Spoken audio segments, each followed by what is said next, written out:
በክሌክ በተባለች ከተማ ውስጥ አንድ ሚስጥራዊ ቡድን የጦር መሳሪያቸውን እያዘጋጁ በአንድ ቫን ውስጥ ስለ እቅዳቸው ይወያያሉ። ኢላማቸው በሃስቲንግስ ሱፐርማርኬት እንደሚገኝ መረጃ ደርሷቸዋል። በዚያው ሰዓት በመደብሩ ውስጥ ስራ አስኪያጁ ታርክ መዝጋታቸውን አስታውቁ ከዚያም የተወሰነ የሱፐርማርኬቱን ገንዘብ በሱሪ ውስጥ በመደበቅም ይሰርቃል። ቤኒ የቀሩ ደንበኞች መኖራቸውን ለማረጋገጥ የመደብሩን የኋላ ክፍል ሲፈትሽ አንድ የስራ ባልደረባው ወለል ላይ ሞቶ በማግኘቱና ሌላኛው ደግሞ እጆቹን ወደ ላይ አንስቶ በማየቱም ደንገጦ ድንገት ዶክተር ስተርሊንግ ከቤኒ ጀርባ ታይታ ሽጉጥ ደቅናበት ወለል ላይ እንዲተኛ ተነግረዋለች። ከፊት በኩል ደግሞ ሎጋን በአንድ እጁ እየቀረጸ በሌላ እጁ ሽጉጡን በሁሉም ላይ ሲደቅን አንድ ሰው ይጮሃል። ታርኪን ከቢሮ እንዲወጣ አስገድዶት በዚህ መሃል የቡድኑ አባላት ለመውጣት የሚሞክር ደንበኛንም ያስቆማሉ። ስፑኪ የእያንዳንዱን ሸማች ጭንቅላት እየጨበጠ ኢላማቸውን ለመፈለግም አይምሯቸውን በልዩ ኃይሉ ቢፈትሽም ነገር ግን ሊያገኘው አልቻለም።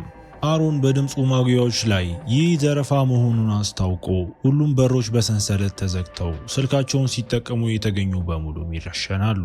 ትዕዛዙን ያልተቀበለ አንድ ሸማች በቦታውን በፍጥነት ተገድሎ ስፑኪ አንዲት መካከለኛ እድሜ ላይ ያለች ሴት ሲፈትሽ እሷ ትደነግጥና ለመሮጥ ስትሞክር ስፑኪ እሷ አንዷ መሆኗንም ሲያረጋግጥ ስለዚህ አሮንን በአንድ ጥይት ይገላታል። የጽዳት ዕቃዎች መደርደሪያ ጋር ኦፊሰር ቻምበርስ በአንድ ወንበዴ ፊት እንደፈራ ደንበኛ መስሎ ነገር ግን ሰውየው የቡድኑ አጋሮቹን ለመፈለግ ዞር ሲል ቻምበርስ ተኩሶበት ከዚያም ስልኩን ተጠቅሞ ለተጨማሪ እርዳታ ይደውላል። አሮን ጓደኛው በራዲዮ ባለመመለሱ ተጨንቆ ወደ ጽዳት ዕቃዎች መደርደሪያው ለመቅረብ ሲሞክር ነገር ግን ቻምበርስ አይቶት ተኩስ ከፍቶ ሎጋንና አሮን ወዲያውኑ መልሰው ተኩሰው ይህም ቻምበርስ እንዲሮጥና እንዲደበቅም ያስገድዱታል። ኬን እና አሮን የጓደኛቸውን አስክሬን ሲያገኙ ቻምበርስ በስውር መንቀሳቀሱን ቀጥሎ ስፑኪን አግኝቶ ብዙ ጊዜ ተኩሶ ገሎትም። አሮን ወደዚያ ኮሪደር ሮጦ ኬን ከፖሊሶቹ ጀርባ መጥቶ እስኪገለው ድረስ ቻምበርስን ትኩረቱንም ስቦ ስፑኪ በአሮን እቅፍ ውስጥ ሲሞት ኬን ደግሞ የቻምበርስን ስልክ ሲያገኝ ይህም ፖሊስ እንደተጠራ እንዲያውቅ ያደርጋቸዋል። ሁሉም ወንበዴዎች ተሰባስበው ምን ማድረግ እንዳለባቸው እየተወያዩ ኬን መውጣት አለብን ብሎ ሲያስብ ነገር ግን አሮን ስራውን መጨረስ አለብን ብሎ ሌሎቹም ለመቆየትም ይስማማሉ። ምክንያቱም ስፑኪ ኢላማው በዚያ መደብር ውስጥ እንዳለ ማረጋግጦላቸዋል። ስለዚህ ኬንም ለመቆየት ተገዶ አሮን የስፑኪን ደም በመጠቀም በመስኮቱ ላይ ወደ ኋላ ተመለሱ የሚል ጽሑፍ በሽንት ቤት ሶፍት ጽፎ በመጨረሻም ፖሊሶች ደርሰው ስፑኪ የፈተሻቸው ሸማቾች በሙሉ ይለቀቃሉ። ማቀዝቀዣው ውስጥ ስተርሊንግ የመካከለኛ እድሜዋን ሴት አካል ከፍታ በዚያች ሴት ውስጥም ለ8 ዓመታት የቆየ አደገኛ ጥገኛ ተህዋሲያን ታገኛለች። ሁሉም አስክሬኖች የሆነ ነገር ሊኖራቸው ይችላል ብላ በመስጋት ኬን ለጥንቃቄ ሲልም ጥቂት ተጨማሪ ጊዜ ተኩሶባቸው ከዚያም ሰራተኞቹ ማኒና ዊትኒ የቻምበርስን አስክሬን እንዲያንቀሳቅሱና እንዲሸፍኑ አዟቸው ይህንን ሲያደርጉ ዊትኒ የፖሊስን ሽጉጥ ትመለከታለች። ወንበዴዎቹ ሁሉም ታጋቾች ወደ ዕቃ ማከማቻ ክፍል ወስደው ከዚያም በኋላ እንዴት እንደሚቀጥሉም ይወያያሉ። ስፑኪ ስለሞተ አሮን አሁን አዲስ ፈታሽ እንደሚያስፈልጋቸው ጠቅሶ በመጥፎ ሁኔታ የተለየቻቸውን ሻርሎትን መጥራትም ይፈልጋል።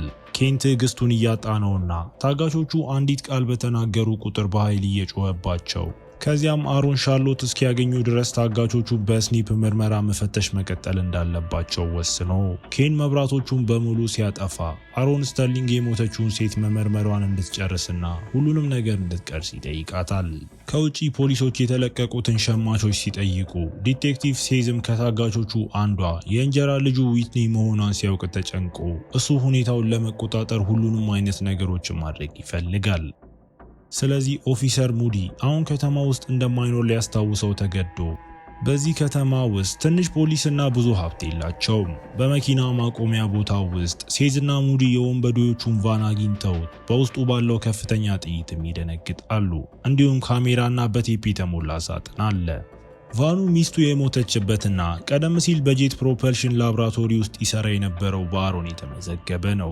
በመደብሩ ውስጥ አብዛኞቹ ወንበዴዎች ለምርመራ የሚያስፈልጉትን ዕቃዎች በሙሉ እየሰበሰቡ ሲሆን ሎጋን ስፑኪን በማቀዝቀዣው ውስጥ ጥሎ በሩን ዘግቶት ይህንንም ያደረገው የቻምበርስን አስክሬን መንቀሳቀስ መጀመሩን ሳያውቅ ነው።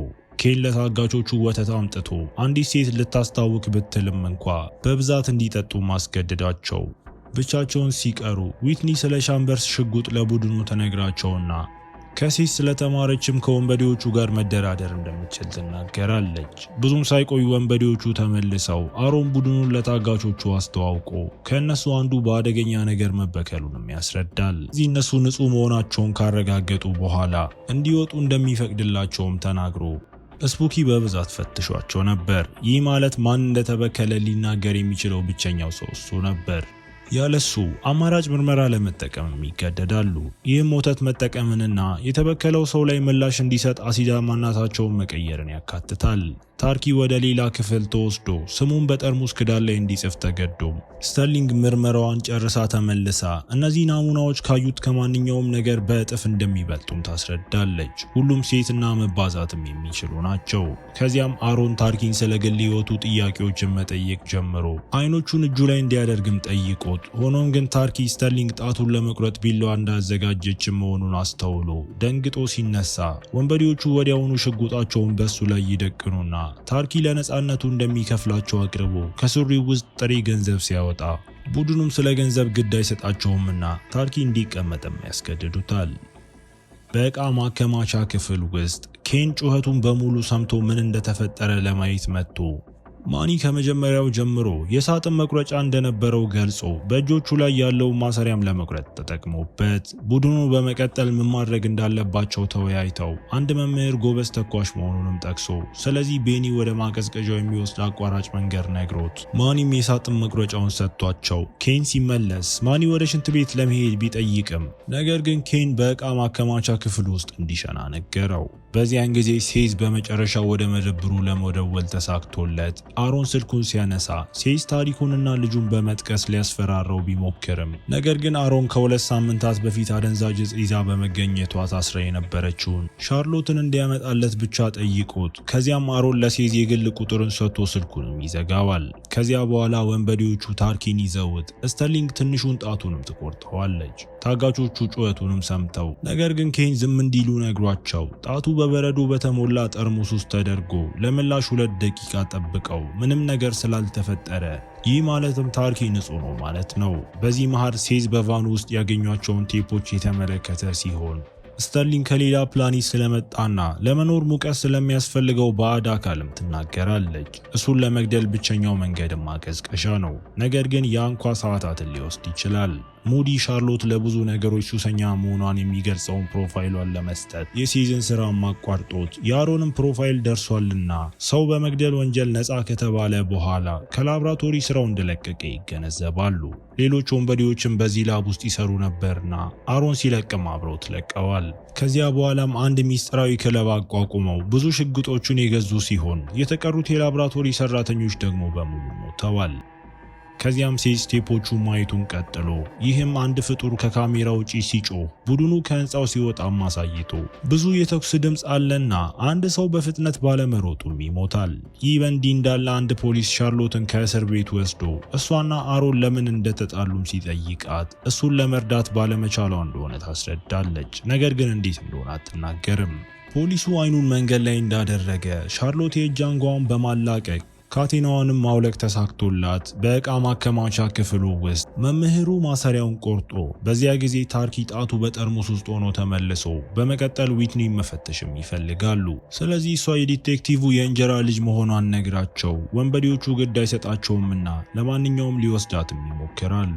ነገር ግን ቤኒ መጀመሪያ ለመሄድ ፈቃደኛ ሆኖ ወደ ሌላኛው ክፍል ወስደውት በፍጥነት ትንሹን ጣቱን የቆረጡ ሲሆን እዚያ ምንም አይነት ምላሽ የለምና ስለዚህ እሱም ንጹህ ነበር። ቤኒ ከተመለሰ በኋላ ቡድኑ ልታስታውቅ ተቃርባ በነበረችው ሸማች ላይ ምርመራቸውን አድርገው ጣቷን ከቆረጡ በኋላ በጣም መታመም ጀምራ 2 ደቂቃዎች እየጠበቁ ሳሉ ስተርሊንግና አሮን ስለ ሻርሎትም ይከራከራሉ። ምክንያቱም የእሷ ሱስ ስህተት እንድትሰራ አድርጓት ንጹሃን ሰዎችም ተገለው ነበር። የሴቲቱ ጣት እያደገ መሆኑን አስተውሎ ሎጋን አቋርጧቸው ድንገት ሴቲቱ ጮሃ መላውን ህንፃም ያናውጠዋል። በማቀዝቀዣው ውስጥ የቻምበርስ አስክሬን እየተለወጠ ነበር። ሴቲቱ ጠላፊዎቿን አጥቅታ በክፍሉ ውስጥም እየወረወረቻቸው ጩኸቱ በጣም እየበረታ በመሄዱ ከውጭ ያሉ ፖሊሶች እንኳን ሰምተውት ቡድኑ እሷን ለማስቆም ቢሞክሩም ብዙ ጊዜ ይመታሉ። ከተወሰነ ትግል በኋላ ሊይዟት ተሳክቶላቸው አሮን ከጀርባዋ በአንገቷ ላይ የወጋ ሲሆን አሁን ስተርሊንግም ሌላ ምርመራ ማድረግ ትችላለች። ኬን ስለ ጓደኞቹ ተጨንቆ ስለነበር ስለዚህ እሱ ሊያቸው ሮጦ መምህሩ ለቤኒ መቁረጫውን ጥሎለትም ካመለጠ በኋላ እድሉን ተጠቅሞ ወጥቶ በፍጥነት ወደ ማቀዝቀዣው ደርሶ ሽጉጡን እስኪያገኝ ድረስም ጥቂት አስክሬኖችን ፈትሾ ሲወጣ በድንገት ከተሰቀለው ስጋ ጋር ተጋጭቶ በጣም ከመደንገጡ የተነሳም ስጋው ላይ ተኩስበታል።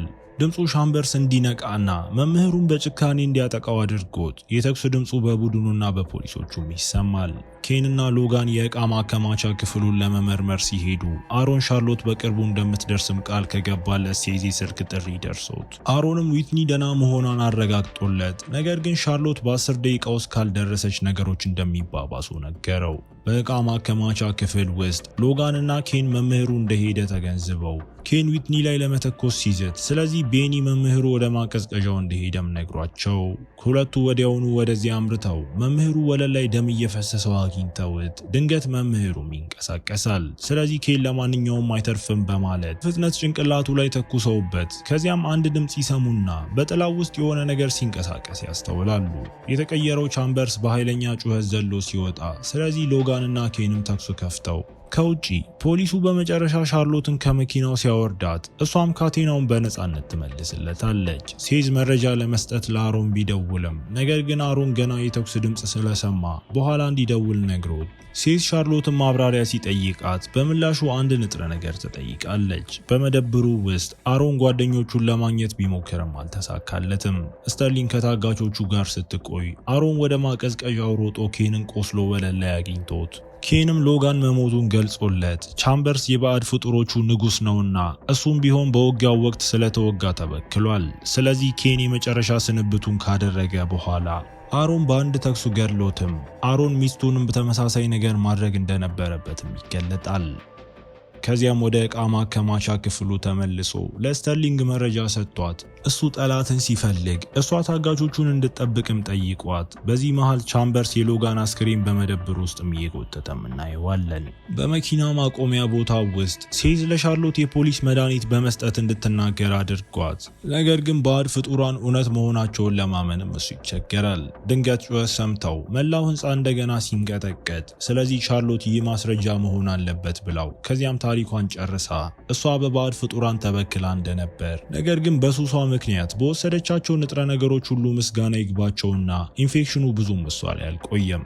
ከባዕድ ፍጡራን ጋር ባደረገችው በዚህ ግንኙነት ምክንያት እነሱን የማሽተት ወይም የማወቅ ችሎታ አግኝታለች። ሆኖም ይህ ማለት ባዕድ ፍጡራን እንዳይቆጣጠሯት እጹብ መጠቀሟንም መቀጠል አለባት ማለት ነው። በዕቃ ማከማቻ ክፍሉ ውስጥ ዊትኒ ማሰሪያዋን ቆርጣ ከዚያም ቤኒ የስተርሊንግ ትኩረት ሲከፋፈል ማኒ ከጀርባዋ ይዟት መሬት ላይ ታግለው ማኒ እጇን ነክሶ ሽጉጧንም ቀምቷት በዋናው የመደብር ቦታ ውስጥ አሮን የሎጋን አስክሬንን አግኝቶ ከተበከለ በሚልም ይተኩስበታል። ድንገት ቻምበርስ ከኋላው ሲታይ ስለዚህ አሮን በፍጥነት ወደ ዕቃ ማከማቻ ክፍሉ ተመልሶ ብዙም ሳይቆይ ቻምበርስ እዚያ መጥቶ ማኒን ወደ ኋላ ለመወርወርም መጥቶት አሮን ወዲያውኑ ተኩሱ ሲከፍት ይህም ቻምበርስ ከማኒ አስክሬን ጋርም እንዲሮጥ አደረገው። የተኩስ ድምፁን ሁሉ እየሰማ ሴዝ ለአሮን መደወሉን ቢቀጥልም ነገር ግን እሱም አያነሳም። ሴዝ ከሰዎቹ ጋር ሊገባ ሲፈልግ ሻርሎት ይህ መጥፎ ሐሳብ እንደሆነና ሁሉንም ሰው እንደሚያስገድል ተናግራ በዕቃ ማከማቻ ክፍሉ ውስጥ ቤኒ የማኒ ሽጉጥ አንስቶ በአሮን ላይ ደቅኖ ዊትኒ መውጣት አለብን ስትልም ችላም ይላታል።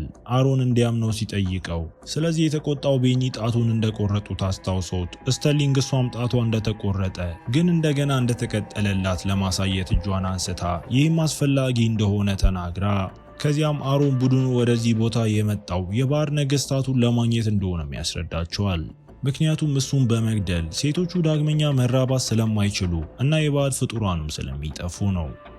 ሴዝ መደወሉን ሲቀጥል ስለዚህ አሮን ለቤኒ ከሻርሎት ጋር ይህንን በ10 ደቂቃ ውስጥ መጨረስ እንደሚችሉም ይነግረዋል። ቤኒ ለመተባበር ሲስማማ ታርኪ ግን ቅሬታ ሲያቀርብ ስለዚህም ቤኒ እንዲመለስም ሽጉጡን በእሱ ላይ እያነጣጠረ ታርኪ ቤኒን ከስራው ሲያባረረው አሮን ከሴዝ ጋር እየተነጋገረ አንዱን ታጋች በሻርሎት ለመለወጥም ይስማማል። ከዚያም እሷን እንዲያነጋግራት ጠይቆ ሴዝ ንጹህ መሆኑን እንድታረጋግጥ አድርጎ እሱ መሆኑን ካረጋገጠች በኋላ አሮን ልውውጡን ለማድረግ ሴዝ እንዲገባ ነግሮ ስልኩን ዘግቶት ከዚያ በኋላ አሮንና ስተርሊንግ ለትልቅ ውጊያ ይዘጋጃሉ።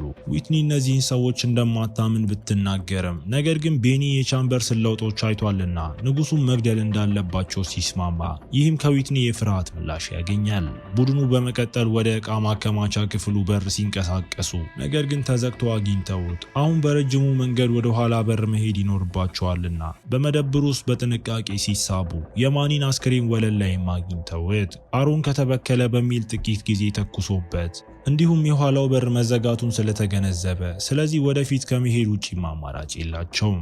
ሴዝ ልውውጡ የሚደረግበትን ቦታ የሚገልጽ ስልክ ከደረሰው በኋላ ሞኒ ቅሬታ ያቀርባል። ምክንያቱም ሁሉም ፖሊሶች መግባት አለባቸው ብሎ ስለሚያስብና ሴዝ በዊትኒ ምክንያትም ፕሮቶኮሉን እየተከተለ አይደለም ብሎም ከሶት። በዋናው የመደብር ቦታ ውስጥ ቡድኑ በጥላ ውስጥ የሆነ ነገር ሲንቀሳቀስ አይተው አሮን ፍጡሩ ብልህ እንዳልሆነና አእምሮ አሁን በከፊል ሞቶ መሆን እንዳለበት አረጋግጦላቸው ወደ በሩ ሊደርሱ ሲሉ ጭራቁ ሲጮ ሰምተው በፍጥነትም ለመደበቅ ሮጠው ታርኪ በዚህ መሃል ጣቱ ያለበትን ጠርሙስ ጥሎ ተመልሶ ሊወስደው ወስኖ ቻምበርስ ወዲያውኑ እድሉን ተጠቅሞ በጨለማ ውስጥም ዘሎ ይገለዋል። ስተርሊንግ ቤኒና ዊትኒን በሰሪ አስኪያጁ ቢሮ ውስጥ ጥሏቸው አሮን ደግሞ ወደፊት በር ደርሶ ሻርሎትና ሴዝ እንዲገቡ ያደርግና ሰዎቹ ሽጉጣቸውን እርስ በእርሳቸውም ይደቃቀናሉ።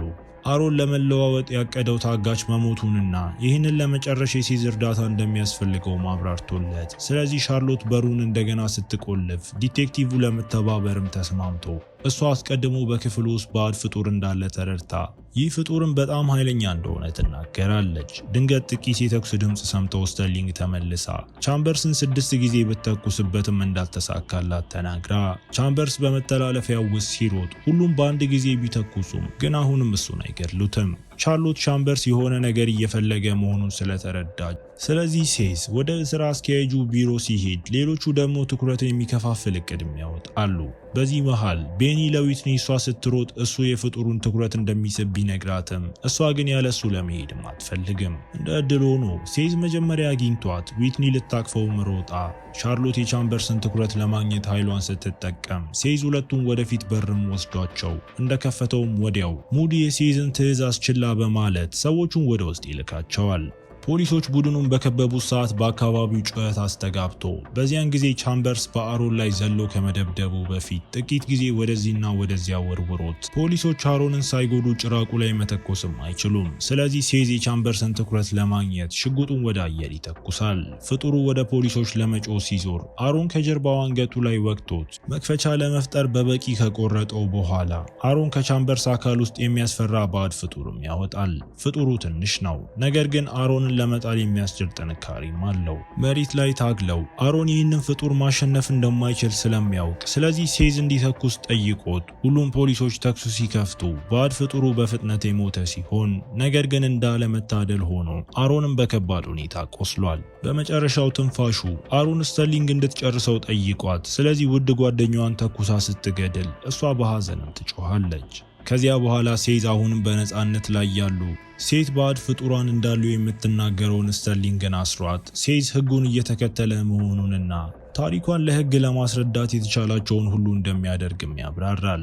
ቻርሎት የባዕድ ፍጡሩን አስክሬን ፈትሻ ይህ ደግሞ ንጉሱ እንዳልሆነ ስትገነዘብ አስደንግጧት ይህንንም ለሁሉም ለማስጠንቀቅም በሬዲዮ ትጮኻለች። በፖሊስ መኪና ውስጥ ቤኒ መልእክቱን ሰምቶ ያልተፈተሸችው ዊትኒ ብቻ መሆኗን የተገነዘበ ሲሆን በሩ ስለተቆለፈ ከመኪናው መውጣት አይችልም። ስለዚህ ሽጉጡን እሷ ላይ ደቅኖባት ዊትኒ ዞር ብላም በፊቷ ላይ ያሉት ደም ስሮች ወደ ጥቁር ሲቀየሩ ሁል ጊዜ እንደምትወደው ነግራው ቤኒን ስትገለው እሱም እየጮኸ እያሳየን ፊልሙ እዚህ ጋር ይጠናቀቃል። እስከ መጨረሻው አብራችሁኝ ስለነበራችሁ አመሰግናለሁ። በቀጣይ ቪዲዮ እስክንገናኝ መልካም ጊዜ